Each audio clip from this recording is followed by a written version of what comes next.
A smell of poo against Manyoo, and performances to match too. Someone plays as if they're heading out the door, and in FPL, it's also been pretty poor. The good, the bad, and the ugly at Liverpool FC for game week number 19. Roll the intro, Trent.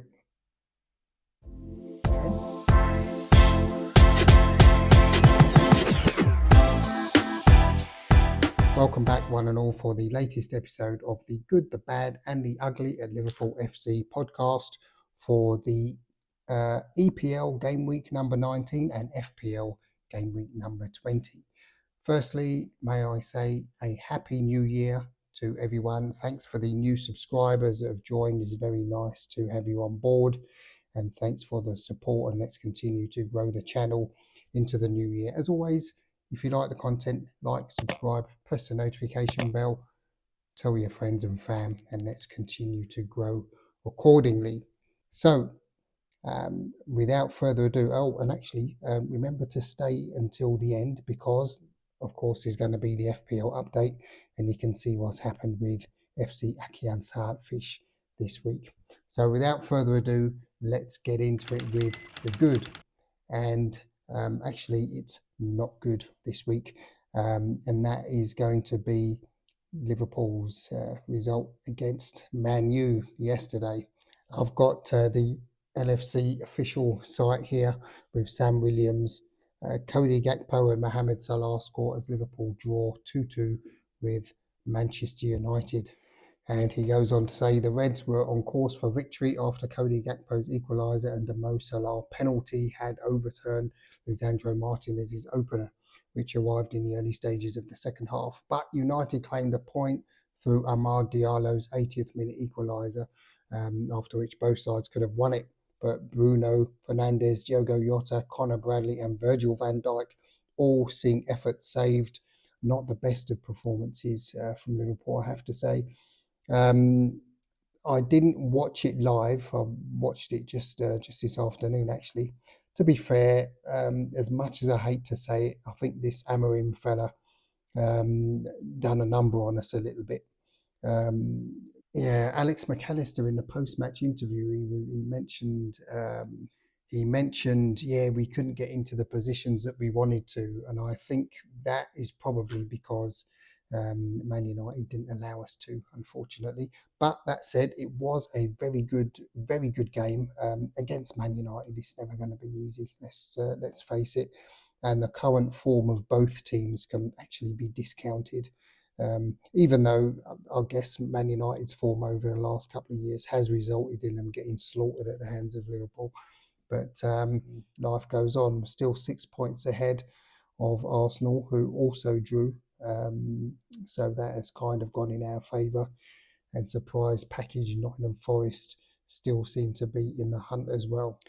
And for the bad this week, I have BBC Sport headline that quoted Roy Keane yesterday in the aftermath of the game. There was quite a heated debate between Gary Neville, Jamie Carragher, Daniel Sturridge and Roy Keane after the game. And the BBC headline here, you can see from Andy Cryer and Sam Dury, they say Real Madrid, more like Tranmere, has future talk affected Trent? ? I will probably go as far as to say yes, it has. Something seems to have happened behind the scenes. He didn't have the best of games yesterday. I don't think it was quite as bad as people made out. In particular for both goals, really. You could say he did seem a bit lethargic, but he was out of position, which is nothing new, because usually Konate is actually supposed to be covering him on that right-hand side. And I just think the communication seemed to be a bit poor, and Liverpool just got punished for it. And the quote from Roy Keane was, it says, former Man United captain Roy Keane told Sky Sports, there's talk about him going to Real Madrid. The way he's defending, he's going to Tranmere Rovers after this. he's got to do better, which is a bit of an exaggeration, but you can see where he's coming from. Jamie Carragher is making the point that the Alexander-Arnold camp would have known that a bid was coming. And actually, I agree with him there. I think they probably knew. And he made a very good point, the Jamie Carragher, because he said, well, if he does leave for nothing at the end of the season, which seems to be quite likely at the moment, then of course his reply would be, well, they did make an offer and Liverpool didn't accept it, which is one way of looking at it. I think it's taking the piss, frankly, because whatever the bid was, it's probably nowhere near the valuation. It was more likely, I'll take that or nothing. So yeah, it's not turned out very well for Trent at the moment, and I think he's in danger of becoming a bit of a target. And especially if Liverpool don't go on to win the league, I think he will bear a brunt of criticism. Not that one man can win or lose the league, let's look at it realistically, but as football fans, I'm afraid fickle with a capital F, could use another word, is probably quite fitting, to put it bluntly. Sorry. Moving swiftly on to the ugly, and this is simply a snippet from social media here from the Bench Warmers Facebook page, where they've got describe this Trent Alexander performance in one word. And of course, frankly, no one has done that. They've described it in as many words as as is available.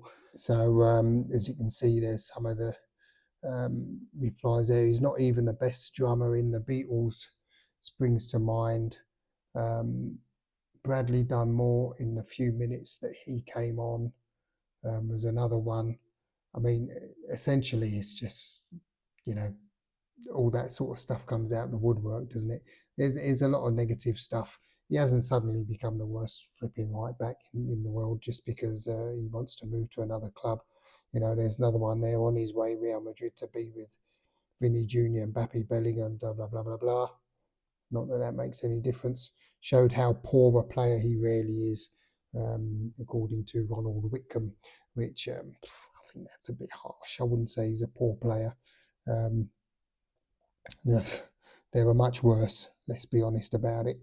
And at the end of the day, it is what it is. It's his career. If he decides he's had enough and he wants to leave for free, as much as we may not like it, then good luck to him.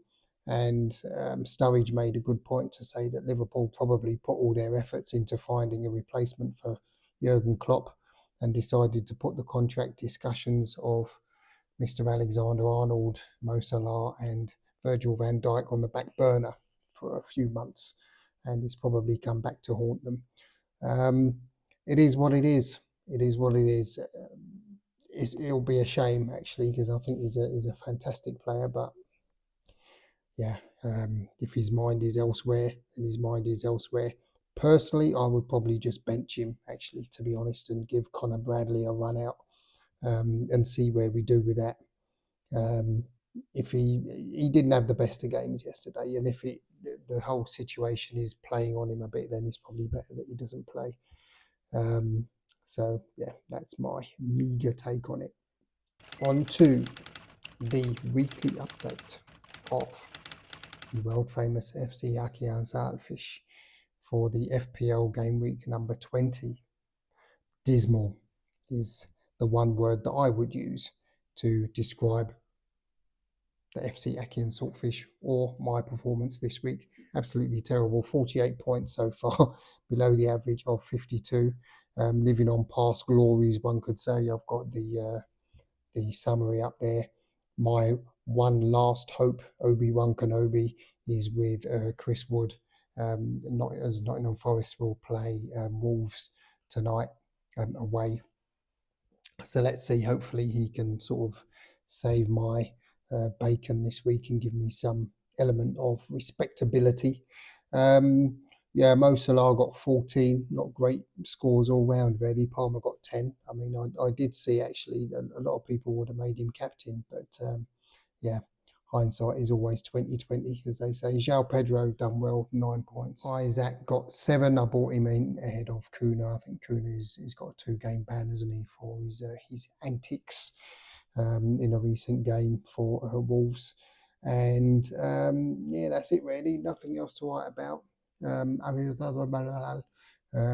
0.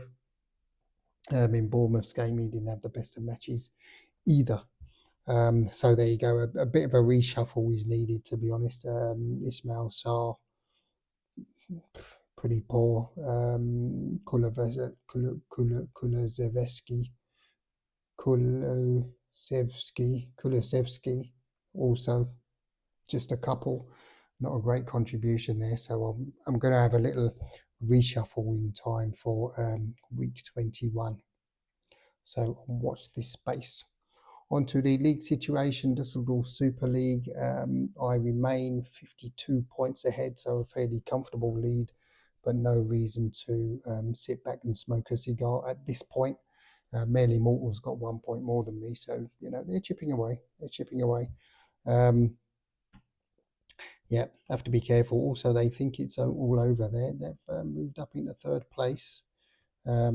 Decent return as well from the lad there.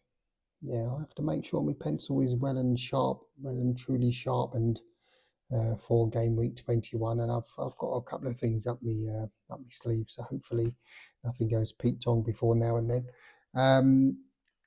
In the League of Kings, 2014667, as they prefer to call it for some reason. Yeah, fairly healthy league. Here we go. Seems to have pulled his socks up this week. He's got 54. So 4-point dent in my lead. Yes, I'm still confident, but I have to keep on going. And as I say, I've made a couple of changes in time for game week 21. I'm going to wrap it up there, trying to keep it brief this week, although I've probably failed miserably as usual. But thanks a lot for coming along. As always, like, subscribe, press the notification bell if it floats your boat. I hope so. If not, then, well, there's plenty more to choose from. Thanks again, and look after yourselves and have a good start into 2025. And on that note, I will see you in the next one. Ciao, your LFC File.